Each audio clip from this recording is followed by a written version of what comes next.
Hello friends, welcome back to my channel. எல்லோரும் எப்படி இருக்கீங்க? இன்றைக்கி நம்ம ரொம்ப சூப்பரான வாழைப்பூ வச்சு பருப்பு உசிலி எப்படி செய்யலான்னு பார்க்கலாம். அதுக்கு முன்னாடி என் சேனலை ஃபஸ்ட் டைம் பார்க்குறீங்கன்னா ப்ளீஸ் சப்ஸ்கிரைப் பண்ணுங்கள். மறக்காமல் பெல் ஐக்கானையும் கிளிக் பண்ணிக்கோங்க.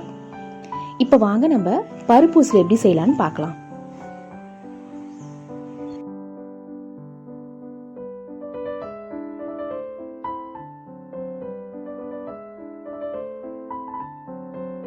இந்த வாழைப்பூ பருப்பு உசிலிக்கு தேவையான பொருளுங்க பார்த்தீங்கன்னா, நான் ஒரு வாழைப்பூ எடுத்திருக்கேன். அந்த ஒரு வாழைப்பூக்கான அளவு சொல்கிறேன். 1 கப் கடலைப்பருப்பு, 3/4 கப் அளவுக்கு நான் சிகப்பு துவரம்பருப்பு எடுத்திருக்கேன். உங்ககிட்ட நார்மல் துவரம்பருப்பு இருந்தாலும் எடுக்கலாம்.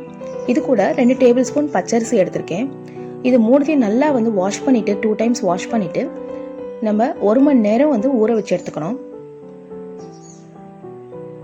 1 மணி நேரம் ஆயிடுச்சு. இப்போ இந்த ஊற வச்ச பருப்பு அரிசியோட உங்கள் காரத்துக்கு தகுந்த மாதிரி மிளகா போட்டுக்கோங்க. நான் 3 காஞ்ச மிளகாய் சேர்த்துருக்கேன்.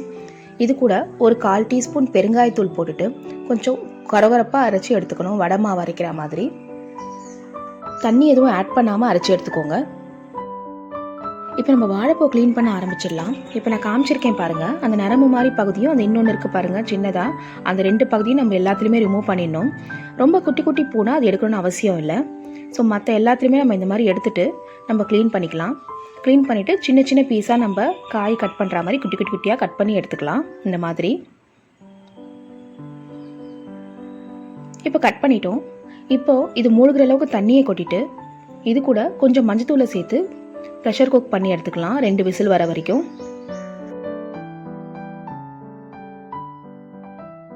இப்போ இந்த குக்கர் விசில் வரதுக்குள்ளே நம்ம உசிலி செய்ய ஆரம்பிச்சிடலாம்.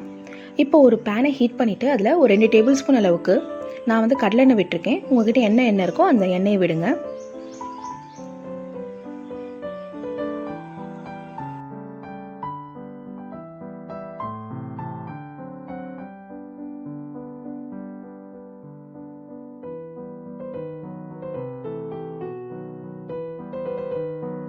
இப்போ ஆயில் சூடாயிடுச்சு. இதில் 1 டீஸ்பூன் கடுகு சேர்த்துக்கலாம். கடுகு நல்லா பொரியட்டும். உங்களுக்கு சீரகம் வேணும் அப்படின்னா ஒரு 1/4 டீஸ்பூன் சேர்த்துக்கலாம்.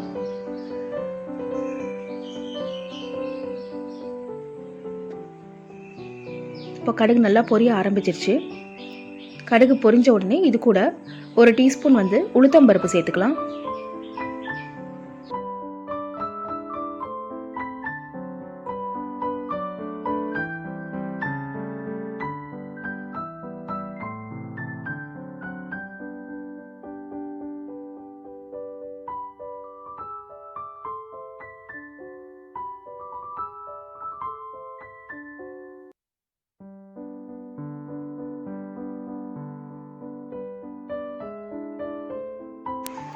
இப்போ உளுத்தம்பருப்பு கொஞ்சம் சிகப்பான உடனே கருவேப்பிலை நம்ம சேர்த்துக்கலாம்.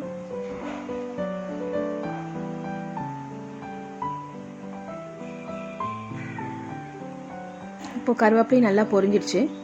இப்போ நம்ம அரைச்ச உசிலி இருக்கு இல்லையா, அந்த உசிலியை நம்ம இதில் சேர்த்துக்கலாம். சேர்த்துட்டு நல்லா மிக்ஸ் பண்ணி விடுங்க.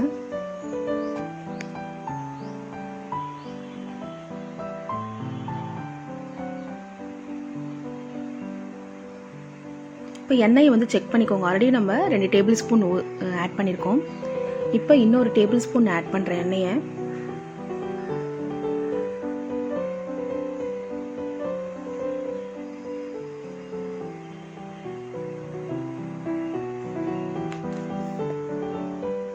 இப்போ ஒரு டேபிள் ஸ்பூன் ஆட் பண்ணிட்டேன்.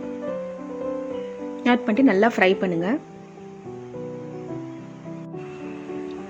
இப்போ இந்த உசிலிக்கு பருப்புக்கு மட்டும் தேவையான அளவுக்கு நம்ம சால்ட்டை ஆட் பண்ணிக்கலாம். வாழைப்பூக்கு அது சேர்த்ததுக்கப்புறம் திரும்ப ஆட் பண்ணலாம். இப்போ இதுக்கு தேவையான சால்ட்டை ஆட் பண்ணிவிட்டு நல்லா மிக்ஸ் பண்ணி விடுங்க.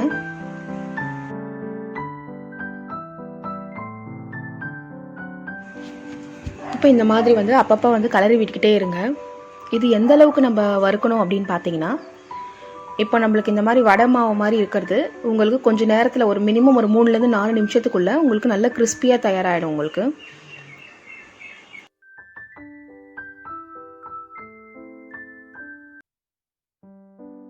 அப்பப்போ கலரி விட்டால் போதும்.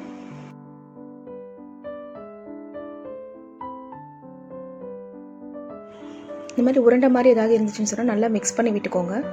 இன்னொரு 1 நிமிஷம் இருந்தால் போதும், சூப்பரான உசிலி ரெடி ஆகிடும் நம்மளுக்கு.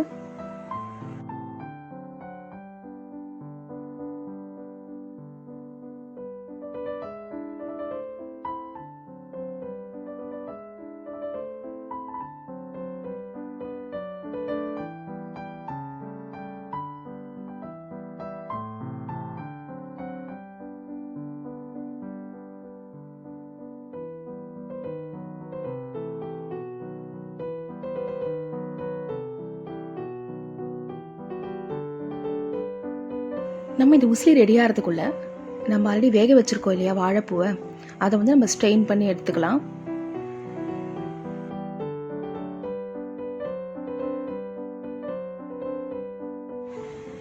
இப்போ பாருங்கள், உசிலி வந்து நல்லா ரெடி ஆயிடுச்சு.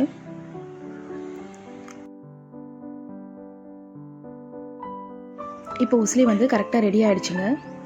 பாருங்கள் எவ்வளோ பொடி பொடியாக ரெடி ஆகிடுச்சு பாருங்கள். இந்த மாதிரி வந்த உடனே நம்ம என்ன பண்ணோம்னா, ஆல்ரெடி வேக வச்சுருக்கோம் இல்லையா, நம்ம ஸ்ட்ரெயின் பண்ணி எடுத்து வச்சுருக்கோம் இல்லையா வாழைப்பூவை, அதை வந்து நல்லா கையில் இப்படி பிழிஞ்சிட்டு நம்ம இந்த உசிலியோடு ஆட் பண்ணிக்கலாம். இப்போ இந்த மாதிரி நல்லா பிழிஞ்சிட்டு எல்லாத்தையுமே நம்ம அந்த உசிலியோடு ஆட் பண்ணிக்கலாம். ஆட் பண்ணிவிட்டு நல்லா இந்த மாதிரி மிக்ஸ் பண்ணி விடுங்க.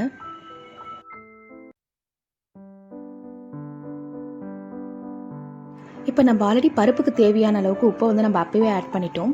இப்போ மீதி காய்கறிக்கும் தேவையான அளவு உப்பை இப்போ ஆட் பண்ணிடலாம். ஆட் பண்ணிவிட்டு நல்லா மிக்ஸ் பண்ணி விடுங்க.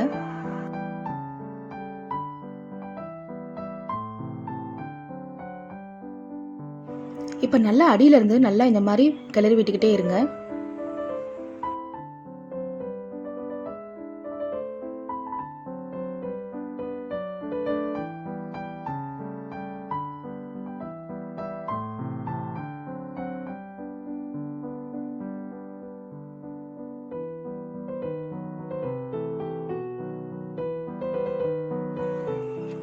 பாருங்க, வாழைப்பூ கூட சூப்பராக ரெடி ஆகிக்கிட்டே இருக்கு.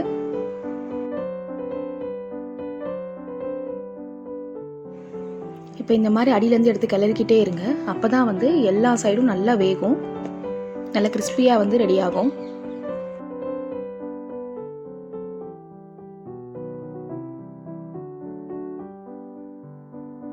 இப்போ வாழைப்பூ பருப்பு உசிலி வந்து சூப்பராக தயாராகிடுச்சு. இதை நம்ம சூடாக சர்வ் பண்ணிக்கலாம். இது வந்து சூடாக வந்து நம்ம அப்படியே சாப்பிடலாம், ரொம்ப நல்லாயிருக்கும். அதே மாதிரி ரைஸ் கூட ரொம்ப அட்டகாசமான காம்பினேஷனாக இருக்குங்க. இது கூட ஒரு அப்பளத்தை வச்சு சாப்பிட்டிங்கன்னா ரொம்ப அருமையாக இருக்கும். நீங்களும் இந்த பருப்பு உசிலி வீட்டில் ட்ரை பண்ணி பார்த்துட்டு எப்படி இருந்துன்னு கமெண்ட்ஸில் சொல்லுங்கள். இந்த வீடியோ உங்களுக்கு பிடிச்சிருந்தா ப்ளீஸ் லைக் பண்ணுங்கள், சப்ஸ்கிரைப் பண்ணுங்கள், ஷேர் பண்ணுங்கள். ஹெல்த்தியாக சாப்பிடுங்க, ஆரோக்கியமாக இருங்க. தேங்க்ஸ் ஃபார் வாட்சிங்.